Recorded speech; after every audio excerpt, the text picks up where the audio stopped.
Voyons dans un grand 3 les mécanismes de l'évolution.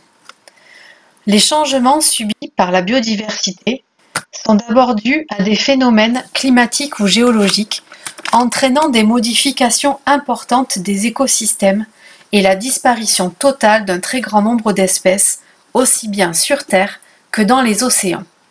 C'est ce que nous appelons une crise biologique.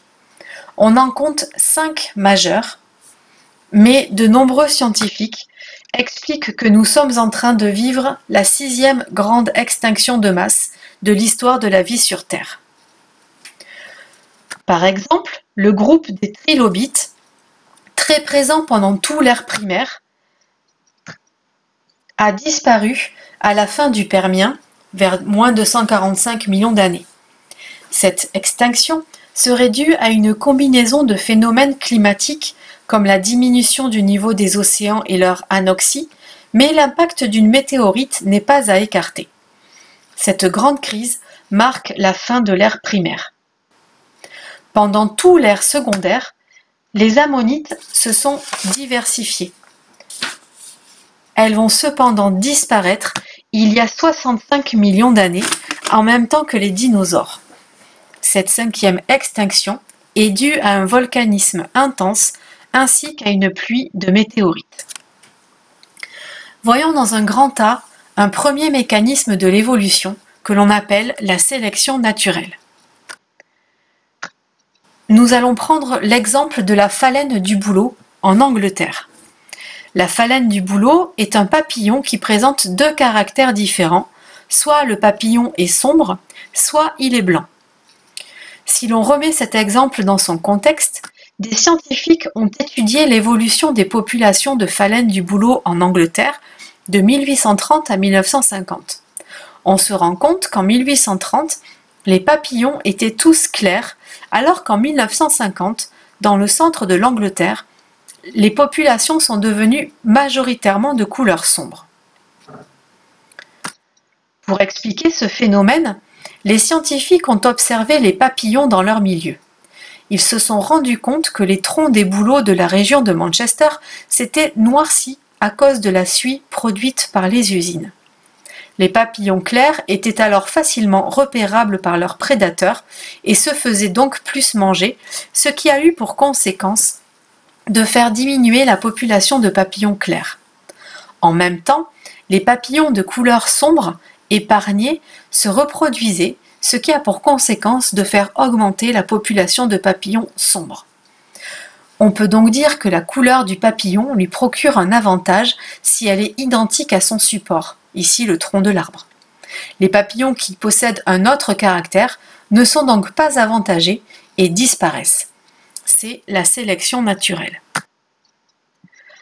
En conclusion, on peut dire que la sélection naturelle résulte de la pression du milieu et des interactions avec les organismes. Elle conduit au fait que certains individus auront une descendance plus nombreuse que d'autres dans certaines conditions.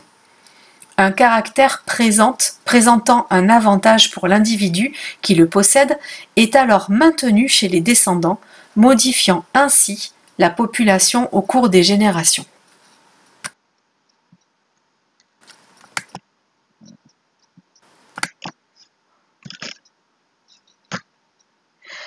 Voyons dans un grand B un autre mécanisme, la dérive génétique. Dans cette activité, vous aviez à votre disposition une population constituée de 16 individus présentant un caractère couleur pour 5 couleurs différentes. Afin de mettre en évidence le mécanisme de la dérive génétique, vous deviez choisir au hasard 5 individus pour les reproduire à l'aide d'un lancer de dés. Cette étape était reproduite par tirage successif pour former de nouvelles générations.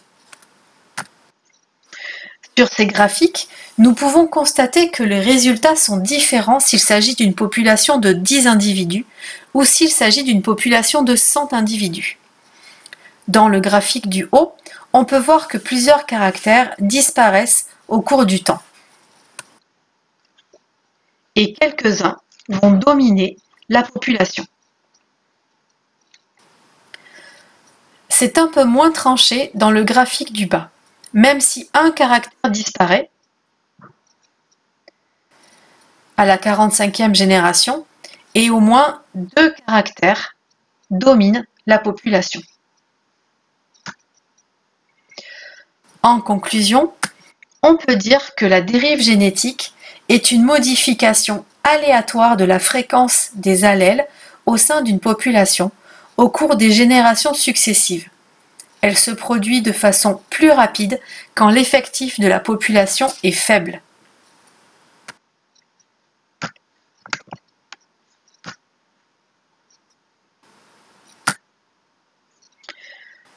Voyons dans un grand 4 un autre mécanisme de l'évolution, la communication intraspécifique et la sélection sexuelle.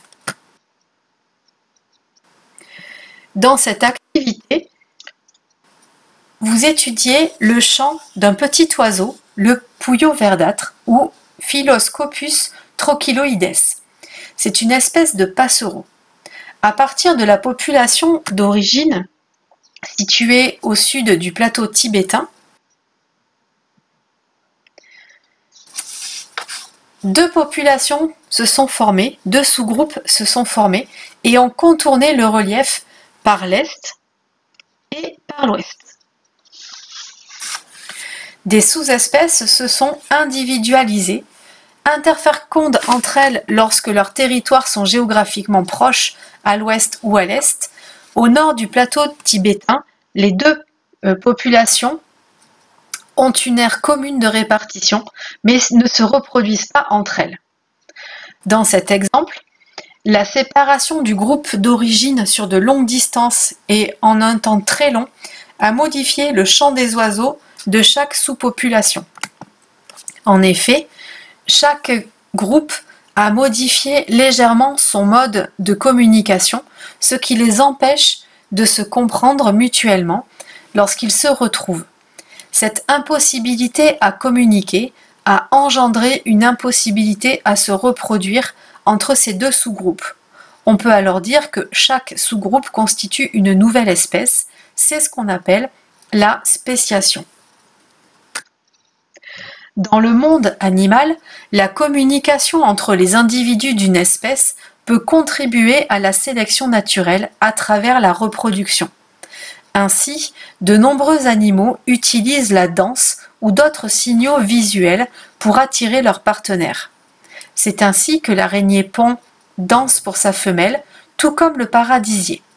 Le poisson-ballon, quant à lui, va construire une structure géométrique de sable au centre de laquelle la femelle déposera ses œufs pour qu'ils soient fécondés. Dans ces exemples, où la communication va permettre le choix du partenaire sexuel, on parle de sélection sexuelle. En résumé, on peut dire que la spéciation, c'est-à-dire l'émergence d'une nouvelle espèce, survient lorsqu'une population se sépare en sous-populations au cours du temps à cause de facteurs environnementaux ou génétiques, et que les individus d'une sous-population ne peuvent plus se reproduire avec ceux d'une autre sous-population.